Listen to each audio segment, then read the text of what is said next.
પૂજ્ય શ્રી બાબુજી મહારાજની 126મી જન્મ જયંતિ નિમિત્તે તારીખ 29મી એપ્રિલ, તારીખ 30મી એપ્રિલ અને તારીખ 1 મે 2025 કાન્હા શાંતિવનમ.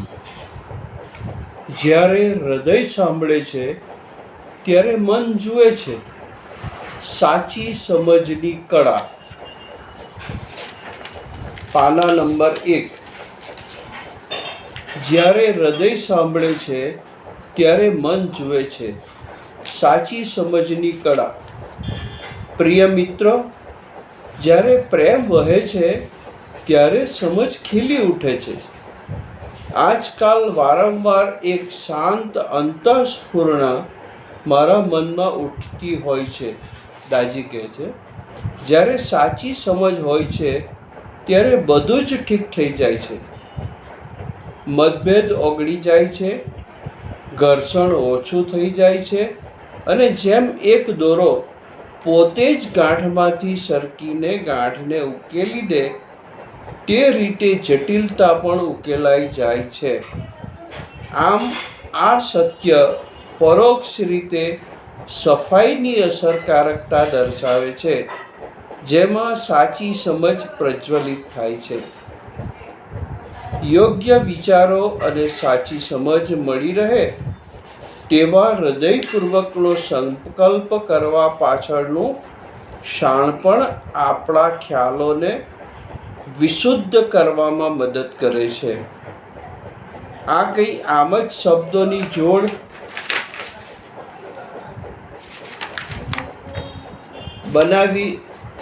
બનાવી દીધી છે એવું નથી. તે શબ્દોનું એક ઘનિષ્ઠ નર્તન છે. કોઈ એવી ધારણા કરી શકે કે યોગ્ય વિચારસરણી સાચી સમજ તરફ દોરી જાય છે, અને ઘણી રીતે એવું થાય પણ છે. પણ જો તમે ધ્યાનથી જોશો તો તમને દેખાશે કે તેનાથી વિપરીત વળી વધારે સાચું છે. સાચી સમજ વિચારને આકાર આપે છે અને શુદ્ધ કરે છે. તે કોઈ સીડીના બે અલગ પગથિયાં નથી, પરંતુ એક જ પક્ષીની બે પાંખો છે. સંતોએ જે અંતઃસ્ફુરણા દ્વારા અનુભવ્યું હતું તેની આજે આધુનિક ન્યુરોસાયન્સ પુષ્ટિ આપે છે કે મગજ જેટલા સંકેતો હૃદયને મોકલે છે તેના કરતાં પણ વધારે સંકેતો હૃદય મગજને મોકલે છે. હૃદયની સુસંગત લયબદ્ધતાથી પ્રીફ્રન્ટલ કાર્ટેક્સમાં એટલે કે અગ્રભાગમાં સ્પષ્ટતા આવે છે. મગજનો આ ભાગ બૌદ્ધિક વિચારસરણીનું કેન્દ્ર છે. કહેવાય છે કે પ્રેમ પહેલાં થાય છે અને તે માટે વિચાર પછી આવે છે. તો એ ફક્ત કાવ્યાત્મક ઉક્તિ જ નથી, શરીરમાં પણ ખરેખર એવું જ બને છે. સમજનું મૂળ પ્રેમ છે.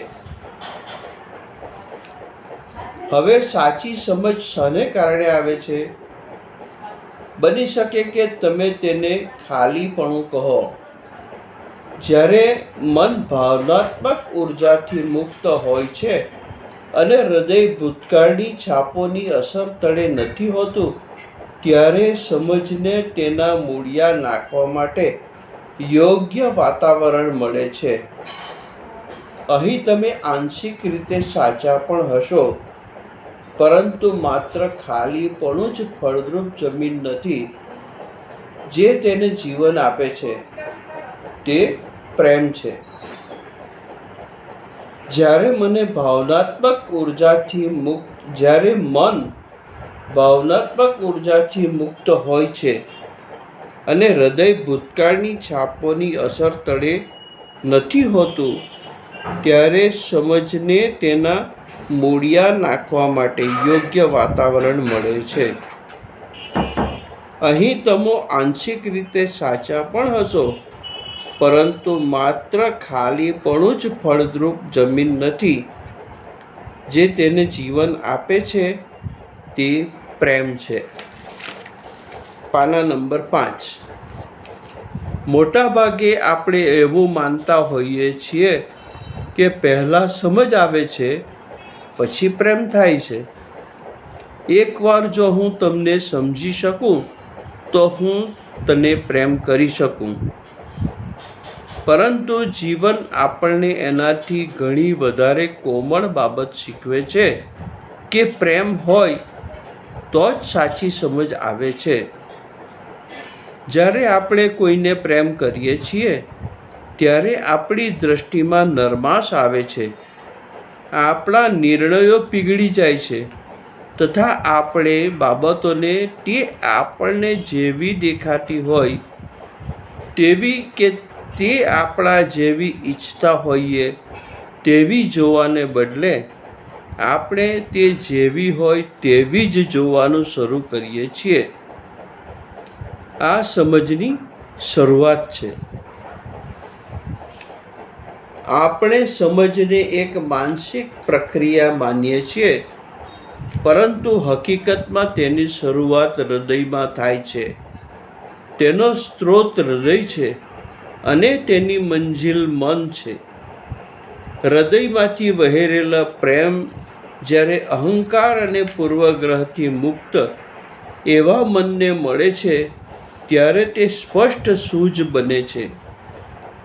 તે એક ઝરણા જેવું છે.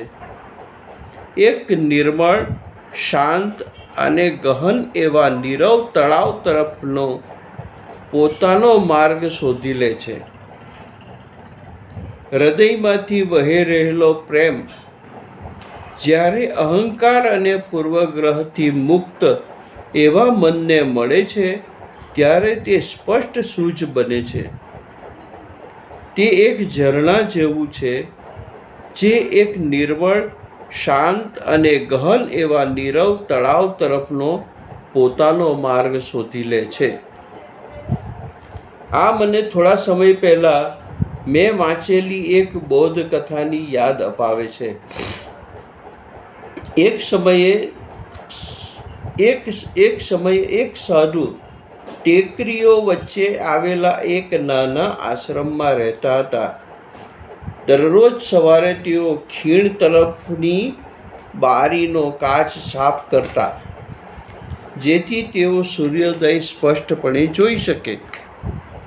એક દિવસ આશ્રમમાં એક પ્રવાસી આવ્યો. તેણે સાધુને પૂછ્યું, તમે દરરોજ સવારે આ બારીના કાચ સાફ કરવામાં તમારો સમય કેમ બગાડો છો? તમે સૂર્યોદય જુઓ કે ન જુઓ, સૂર્ય તો ઉગે જ છે. જ્યારે સાધુએ હસીને કહ્યું, સાચું છે, પણ હું બારીનો કાચ એટલે સાફ નથી કરતો કે સૂર્યપ્રકાશ અંદર આવે, પરંતુ હું તે એટલે સાફ કરું છું કે જેથી હું પ્રકાશ ગ્રહણ કરી શકું. જો બારીનો કાચ ગંદો હોય તો હું પડછાયાને ભૂલમાં અન્ય આકાર સમજી બેસું અને કદાચ વાદળાઓને આંધી સમજવાનો ભૂલ કરી બેસું. આપણા જીવનમાં આપણા હૃદય પણ એ બારીના કાચ જેવા હોય છે. જ્યારે પ્રેમ તેની સફાઈ કરી દે છે ત્યારે આપણે લોકોને તેઓ ખરેખર જેવા હોય તેવા જ જોઈએ છીએ, નહીં કે ડર અને ધારણાને કારણે તે લોકો અમુક પ્રકારના જ છે તેવું ધારી લઈએ. આ જ સાચી સમજ છે. ચાલો આપણે થોડીવાર થોભી જઈને હકીકતનું નિરીક્ષણ કરીએ. પ્રેમ જ આપણને સમજ તરફ દોરી જાય છે. શું પ્રેમનો અભાવ આપણને ગેરસમજ દોરી શકે? રોજિંદા જીવનમાંથી ગેરસમજો. હવે આ બારીને ઝાંખપ શેનાથી લાગે છે? હૃદયનો પ્રવાહ શાનાથી અવરોધાય છે? પૂર્વગ્રહ તથા પૂર્વધારણાઓ એટલે કે અગાઉના અનુભવોને આધારે ઘડાયેલી આપણી માન્યતાઓ તથા આપણા મન પરના જૂના જખમો અને આપણા જડ મંતવ્યોના જાળા કે જે બધા અવરોધો બની રહે છે. આ વિચારી જુઓ, એક યુવાન દંપતી પૈકી પત્ની અત્યંત ભાવવિભોર હાલતમાં છે, કારણ કે આખા દિવસના કામ પછી પણ પતિ તરફથી કોઈ સંદેશ નથી. પત્ની તેની લાગણીઓને વાચા આપી તેને એક હૃદયસ્પર્શી સંદેશ મોકલે છે. પતિ ફક્ત એક જ વાક્યમાં જવાબ આપે છે, ઠીક છે, આપણે પછી વાત કરીશું. પાના નંબર 7. પત્નીને દુઃખ લાગે છે. તેનું મન ઘણા તારણો કાઢવા માંડે છે. તેને મારી કોઈ જ પડી નથી. જ્યારે તે પતિ વિચારી રહ્યો હોય છે કે હું ખરેખર ત્યારે જ જવાબ આપવા માંગુ છું જ્યારે હું તેને માટે સમગ્રપણે હાજર હોઉં.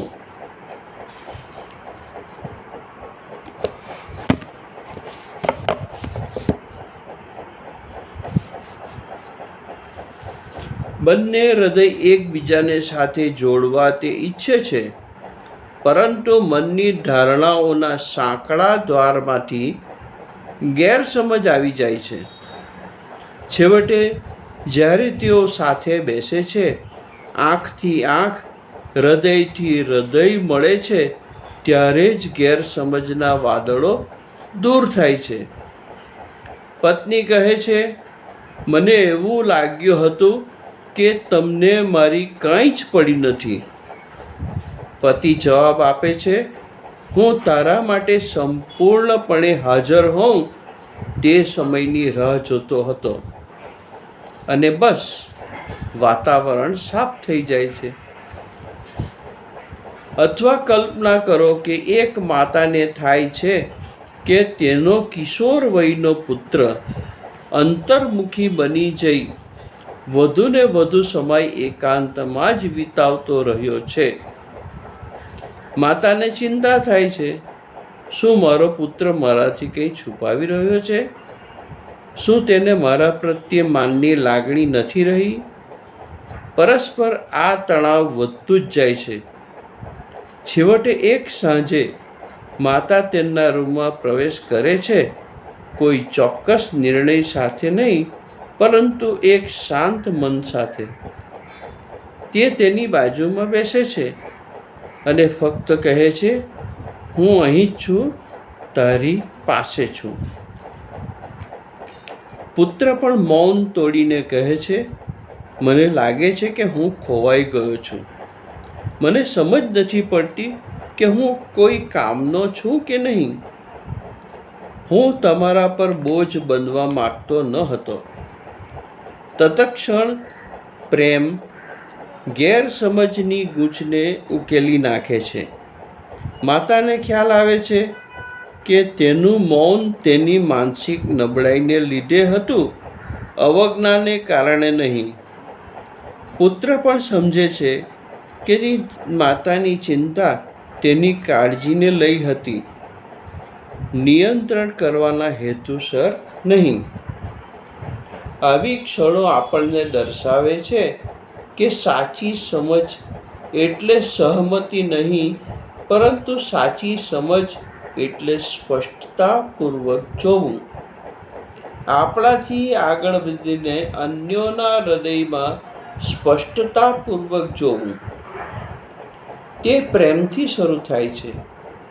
તે અહંકાર દ્વારા અવરોધાયા વિના આગળ વધે છે અને જ્યારે વિચારને મળે છે ત્યારે સ્પષ્ટતા સર્જાય છે. પાના નંબર 8. સાંભળવું. પ્રેમ અને સમજ વચ્ચેનો એક સેતુ. પ્રેમ હૃદયમાં સ્થિર થાય છે તે પહેલાં કાનમાંથી પ્રવેશ કરે છે. કેટલું સુંદર!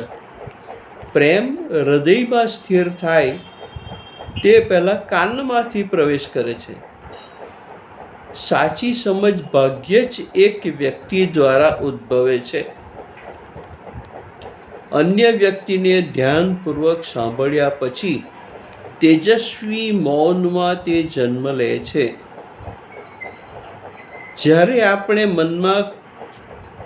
મનમાં જ કોઈ પણ જવાબ શોધ્યા વગર તેની વાત સાંભળીએ છીએ ત્યારે બે છેડા એકબીજાને મળે છે અને સ્પંદિત થવા લાગે છે, અને બીજી વ્યક્તિના કહેવા પાછળનો આંતરિક અર્થ આપણી અંદર ઝબકી ઉઠે છે. આ પછી સાંભળવું એક અનાયાસ થતી પ્રક્રિયા જ નથી રહેતી, પરંતુ સક્રિયપણે ઉપલબ્ધ એવું વિશાળ મન બની રહે છે. આપણા વડીલ એવું પણ કહેતા કે દાગીના મૂકવાની જગ્યા મળે પણ વાત મૂકવાની જગ્યા ઓછી મળે. તો કોઈકના દિલની વાત શાંતિથી આપણે સાંભળીએ, એમાં ભલે આપણે કોઈ જ ઉપાય નહીં બતલાવી શકીએ, પણ સાંભળવાથી પણ સામી વ્યક્તિમાં એક પ્રકારની હળવાશનો અનુભવ થાય. મારા જીવનમાં તો આવું ઘણી વખત અનુભવ્યું છે. આગળ, નમ્રતા બારીના કાચને સાફ રાખનાર પ્રવેશ દ્વાર. શું? તો કે નમ્રતા. જો પ્રેમ એ પાણી હોય કે જે હૃદયની બારીના કાચને ધોઈ નાખે છે, તો નમ્રતા એ હાથ છે જે તેને રોજ તેને લૂછતા રહે છે. અભિમાન કાચને ગુસ્સા કરતાં પણ વધારે ઝડપથી ધૂંધળા કરે છે. વ્યક્તિનો નમ્ર દ્રષ્ટિકોણ કે હોઈ શકે કે મને હજી સુધી આ સ્થિતિની પૂર્ણ અને વ્યાપક સમજ નથી. આ વિચારસરણી છાપો જેવી ઉદ્ભવે કે તરત જ તેને ઘનીભૂત થતાં અટકાવે છે. નમ્રતા એ પૂર્વ સફાઈ છે. હવે સફાઈ. અહીં જ સફાઈનો અભ્યાસ અત્યંત અર્થપૂર્ણ બની રહે છે.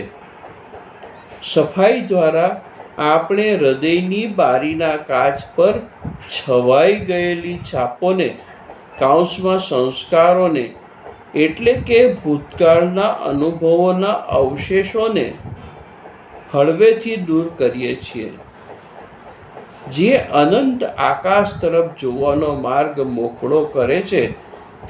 દરરોજ સાંજે જ્યારે આપણે મૌનપૂર્વક બેસીએ છીએ અને બધું બહાર જવા દઈએ છીએ, ત્યારે આપણે ફક્ત ભારેપણું જ દૂર નથી કરતા હોતા, પરંતુ આપણે સ્પષ્ટતા પુનઃસ્થાપિત કરી રહ્યા હોઈએ છીએ.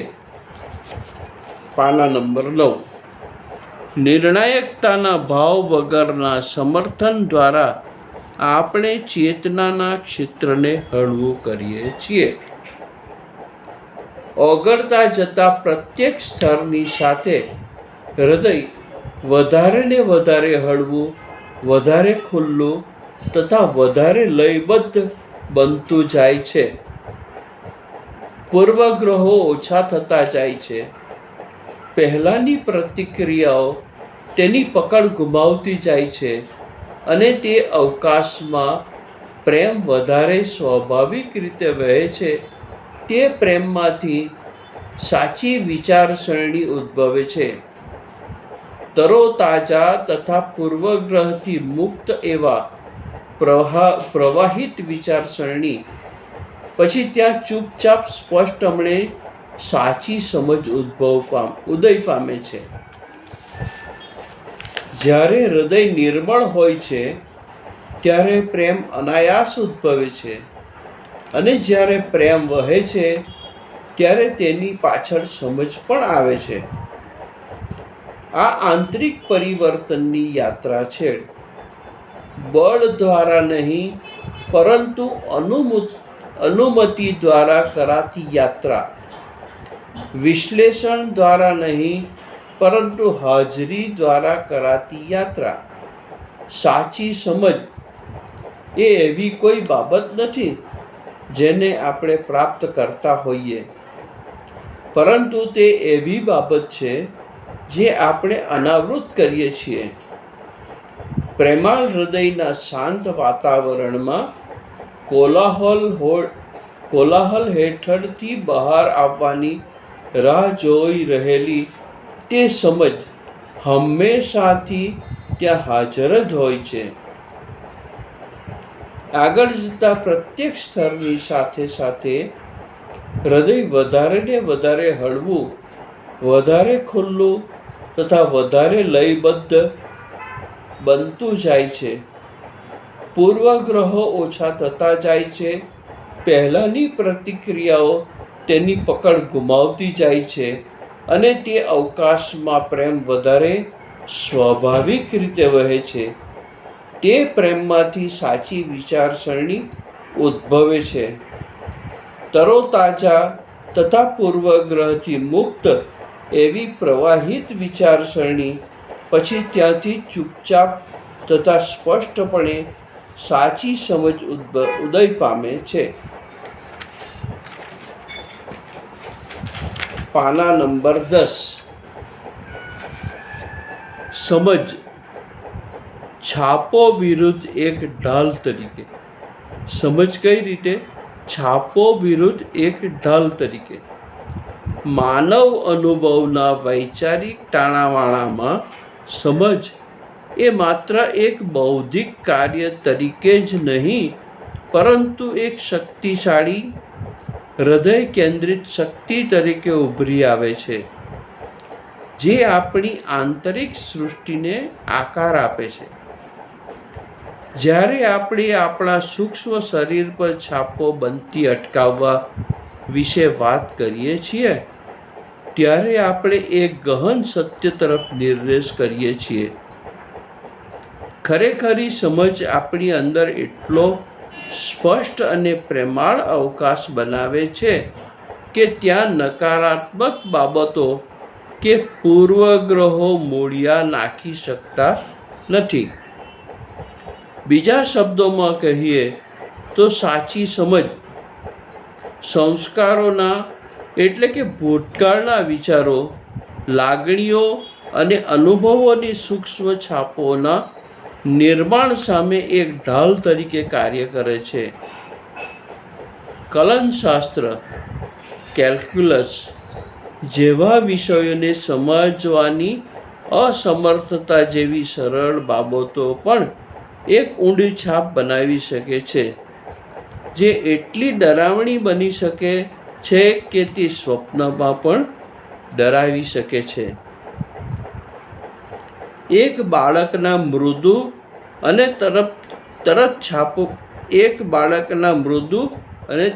છાપો પાડી શકે તેવા મનના તથા સભાનતા અને પ્રેમ દ્વારા ઘડાયેલ એક જ્ઞાની હૃદય વચ્ચેના તફાવત અંગે વિચારી જુઓ. એક બાળકનું મન છાપોને સહેલાઈથી અપનાવી લે છે, જ્યારે એક પુખ્ત વ્યક્તિ કે જેણે આંતરિક સ્પષ્ટતા કેળવી છે, તે જીવનના ઉતાર ચઢાવને પોતાને માટે બંધન કરતા રીતભાતો તરીકે અપનાવ્યા વગર જ માત્ર તેનું અવલોકન કરી શકે છે. આ રીતે સંસ્કારોનું નિવારણ એક સક્રિય પ્રક્રિયા છે. પહેલું, આપણી અંદર ઊભા થતા નિર્ણયાત્મકતાના કે અધીરાઈના પ્રારંભિક ચિહ્નોને ઓળખવા. બીજું, હૃદયમાં કેન્દ્રિત થવું, જેથી ભય નહીં પણ પ્રેમ આપણી ધારણાઓને માર્ગદર્શિત કરે. ત્રીજું, બાકી રહી ગયેલી છાપોને દૈનિક સફાઈ દ્વારા મુક્ત કરવી કે જેથી ગેરસમજો આગળ વધીને આક્રોશ અથવા દુઃખ તરીકે દ્રઢ બની જાય. તે પહેલાં જ ખાતરીપૂર્વક તેનું નિરાકરણ થઈ જાય. પાના નંબર 11. આપણે ઘણીવાર સમજને આ વિચારના એક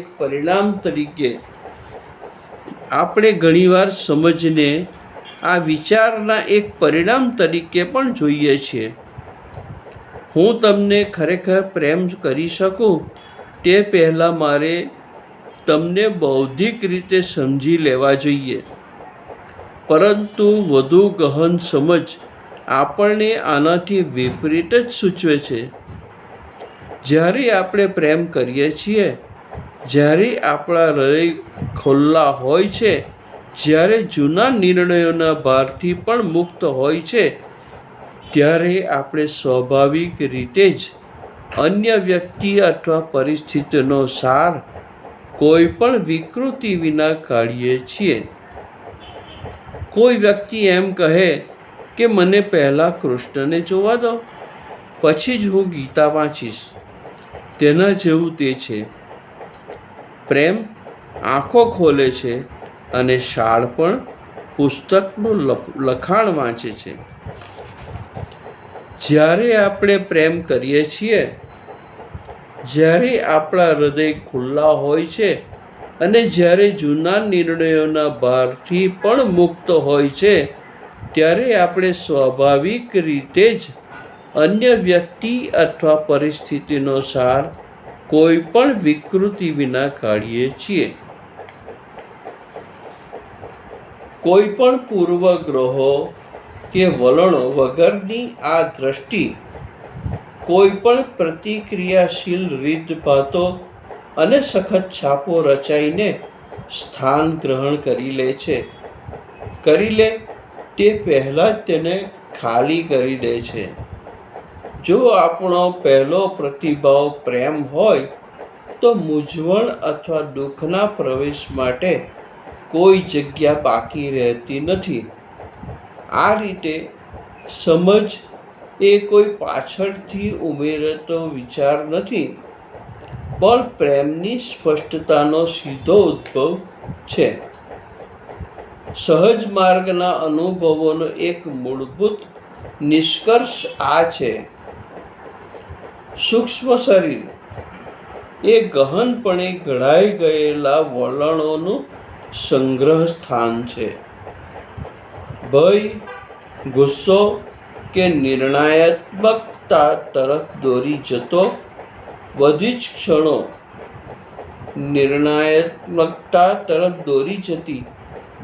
ક્ષણો આપણા અસ્તિત્વના કિનારે પડેલા પગલાંની નિશાની જેમ તેની છાપો છોડી શકે છે. હવે પાના નંબર 12. જ્યારે આપણું હૃદય દ્વાર અહંકારથી, પૂર્વગ્રહથી અથવા ભૂતકાળના દુઃખોથી આચ્છાદિત હોય છે, ત્યારે નકારાત્મક છાપો રચાય છે. જ્યારે પ્રેમ મનને પ્રકાશિત કરે છે કે સાચું શાણપણ આપણી પર પકડ જમાવે છે કે યોગ્ય સમજ વિકાસ પામે છે, ત્યારે તે આપણને અશુદ્ધિઓ અને જટિલતાઓના નવા સ્તરો ઊભા કરતા ચોક્કસપણે અટકાવી શકે છે. આમ, સહજ માર્ગ પરંપરામાં સફાઈના અભ્યાસનું કાર્ય બેવડું છે. તે આપણા સૂક્ષ્મ શરીરમાં રહેલા અવશેષોને ઓગાળી દે છે અને નવી છાપો તેનો અડ્ડો જમાવે તેવી શક્યતાને ઘટાડે છે. જ્યારે આપણે પ્રેમથી શુદ્ધ થયેલા હૃદય સાથે જીવન જીવીએ છીએ, ત્યારે નવા અનુભવો આપણા માટે બોજારૂપ નથી બનતા. તે માત્ર આપણા મારફત વહે છે અને પોતાની પાછળ દુઃખદ જખમ છોડવાને બદલે શાણપણ છોડીને જાય છે. સફાઈની પ્રક્રિયા એ કોઈ ચોક્કસ છાપથી ભાગી છૂટવાના કે મુક્તિ મેળવવાનો માર્ગ ન બનવો જોઈએ. આમ કરવામાં આપણું ધ્યાન જે છાપ દૂર કરવાની છે તેના પર કેન્દ્રિત રહેવાથી તે આપણી સામે તરી આવે છે, જેનાથી તે વધારે શક્તિવાન બને છે. એટલા જ માટે આપણે સફાઈ કરતી વખતે કહેવામાં આવે છે કે જે તમારે દૂર કરવાનું છે તેના પર વિશેષ ધ્યાન નહીં આપો, સ્વાભાવિકપણે સફાઈ કરો. સાચી સમજ એ એક સ્થિર ગંતવ્ય નથી, પણ એક સતતપણે થતું રહેતું પ્રકટીકરણ છે. દરેક દિવસ આપણા માટે નવા નવા પ્રસંગો લાવે છે, જેના માટે જો આપણી તૈયારી ન હોય તો તે આપણા સૂક્ષ્મ શરીર પર છાપોનું એક નવું સ્તર કોતરી શકે છે. પરંતુ આપણે જ્યારે થોભવાની, સમજવાની તથા દરેક પરિસ્થિતિને કરુણાના ચશ્મા દ્વારા જોવાની આદત કેળવીએ ત્યારે આવી આદત જ્યારે કેળવીએ ત્યારે શું થાય? પહેલું, આપણે ત્વરિત નિર્ણયોથી દૂર રહીએ છીએ. ત્વરિત પ્રક્રિયાઓ ઘણીવાર સખત દ્રઢ થઈને પૂર્વગ્રહ બની જાય છે. બીજું, આપણે બીજાના દ્રષ્ટિકોણને પણ અવકાશ આપીએ છીએ. તે અવકાશમાં પરસ્પર સમજના મૂળ નંખાય છે. ત્રીજું, આપણે ખુલ્લા રહીએ છીએ.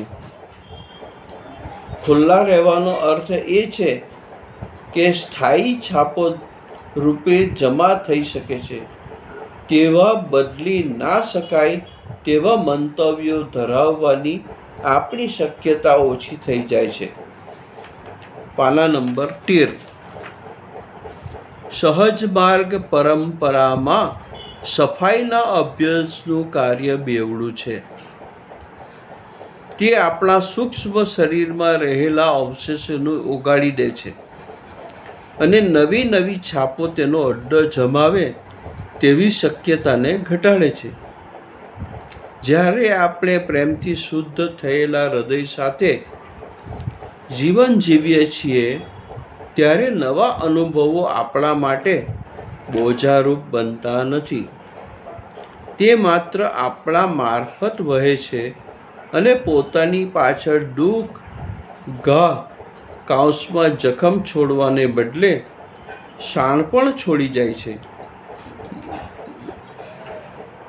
સમય જતાં આ પ્રવાહિત પ્રેમાળ વલણ આપણા અસ્તિત્વમાં તાણાવાણાની જેમ ગૂંથાઈ જાય છે, જે આપણા આંતરિક અરીસાને સ્વચ્છ અને ગ્રહણશીલ રાખે છે.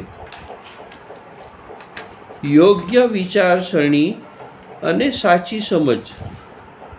યોગ્ય વિચારસરણી અને સાચી સમજ એ બે અલગ અલગ બાબતો નથી, પરંતુ એક જ પક્ષીની બે પાંખો છે. પ્રેમ એ હૂંફ અને કોમળતા પ્રદાન કરે છે, જે સમજને આકાર લેવા દે છે. વિચાર સમજને વિશુદ્ધ કરીને એવી સ્પષ્ટતામાં રૂપાંતરિત કરે છે કે જે કાર્યમાં આવે. જ્યારે પ્રેમ અને વિચારોનો તથા હૃદય અને મનના સરળતાપૂર્વક સમન્વય થાય છે ત્યારે પહેલું, આપણી અનુભૂતિની સમજ કોઈ પણ પ્રકારની ધારણાઓથી મુક્ત તથા સચોટ હોય છે. બીજું, આપણી અનુભૂતિની સમજ કોઈ પણ પ્રકારની ધારણાઓથી મુક્ત તથા સચોટ હોય છે. બીજું, આપણા નિર્ણયો કરુણાપૂર્વક હોય છે તથા તે ભય કે અપેક્ષાઓ મુજબના નહીં પણ વાસ્તવિકતા પ્રમાણેના હોય છે. ત્રીજું, મન હૃદયના ખુલ્લાપણા દ્વારા માર્ગદર્શિત હોવાને કારણે આપણી પ્રતિક્રિયાઓ નકારાત્મક છાપ રૂપે જમા થતી નથી. આ કિમિયો દ્વારા જીવનના પ્રત્યેક નવા પડકાર આપણા સૂક્ષ્મ શરીર પર વધુ એક ડાઘ બની રહેવાને બદલે વિકાસનો પ્રસંગ બની રહે છે તેવી ખાતરી મળી રહે છે. પાના નંબર 14. સાર રૂપે પરિસ્થિતિની સમજ છાપોને દૂર કરે છે, પછી અટકાવે છે. એ ખ્યાલ એક ઊંડી આધ્યાત્મિક સતર્કતા માગી લે છે. જેટલી કાળજી આપણે બાહ્ય વિશ્વનું નિરીક્ષણ કરવામાં રાખીએ છીએ, તેટલી જ કાળજી આપણા આંતરિક પ્રતિભાવોનું નિરીક્ષણ કરવામાં પણ રાખવાનું આપણે શીખીએ છીએ. આમ કરીને આપણે હૃદયની બારીના કાચને એક પણ ડાઘ વગરનો રાખીને આપણા જૂના જખમોના દુઃખદ પ્રસંગોના લેન્સમાંથી પસાર થઈને જીવનનો જે પ્રકાશ આપણને વિકૃત સ્વરૂપે દેખાતો હોય છે, તેના બદલે તે ખરેખર જેવો છે તેવો જ આપણને મળી રહે તે માટે આપણે હંમેશા તૈયાર હોઈએ છીએ. તે સૌમ્ય સતર્કતામાં પ્રેમ અને સમજ પરસ્પર ગૂંથાય છે. આપણને તે સમજાય છે કે આપણી આંતરિક દૃષ્ટિને શુદ્ધ કરીને આપણે ફક્ત ભૂતકાળની છાપોને ઓગાળી જ રહ્યા નથી, પરંતુ નવી ગૂંચો પડતી પણ અટકાવી રહ્યા છીએ. આ રીતે પ્રત્યેક ક્ષણ તરોતાજા વિસ્તરણ પામી શકે તેવી અને અનેકવિધ શક્યતાઓ સહિતની જીવંત બની રહી શકે છે, જ્યાં આપણે સ્પષ્ટતા ઊભી કરવાનો માત્ર પ્રયત્ન જ નથી કરી રહ્યા હોતા, પરંતુ તે તો આપણી અંદર પહેલેથી જ મોજૂદ હોય છે તથા તે આપણે છૂટકારો ઈચ્છતા હોઈએ છીએ. એવા દરેક અવરોધો પાછળ શાંતિથી રાહ જોઈ રહી હોય છે. તો આ છે સાચી સમજની પ્રબળ શક્તિ. હંમેશા હાજર જ હોય તેવી ક્ષમતા કે જે ત્યારે ઉદ્ભવે છે કે જ્યારે આપણે પ્રેમને જાણકારી પ્રાપ્ત માટેનું માર્ગદર્શન આપવા દઈએ છીએ, અને જેના દ્વારા આપણે આપણા સૂક્ષ્મ શરીરોને હળવા, સ્પષ્ટ અને જીવનના પ્રગટતા જતા સત્ય માટે હંમેશા ખુલ્લા રાખીએ છીએ. પ્રેમ અને આદર સાથે, કમલેશ દાજી. પૂજ્ય બાબુજી મહારાજની 126મી જન્મ જયંતિ નિમિત્તે. મિત્રો, આ સંદેશને મારી રીતે મેં વાંચી અને સ્વરબદ્ધ કર્યો છે, પરંતુ મારી વિનંતી એવી છે કે સાથે આપણો PDF રાખીને એક પેરેગ્રાફ વાંચતા જઈએ, તેને સમજતા જઈએ અને શક્ય હોય તો એનો અમલ આપણા જીવન વ્યવહારમાં કરતા જઈએ, તો દાજીના આ સંદેશનો અર્થ સરે એવું મારું માનવું છે. આભાર.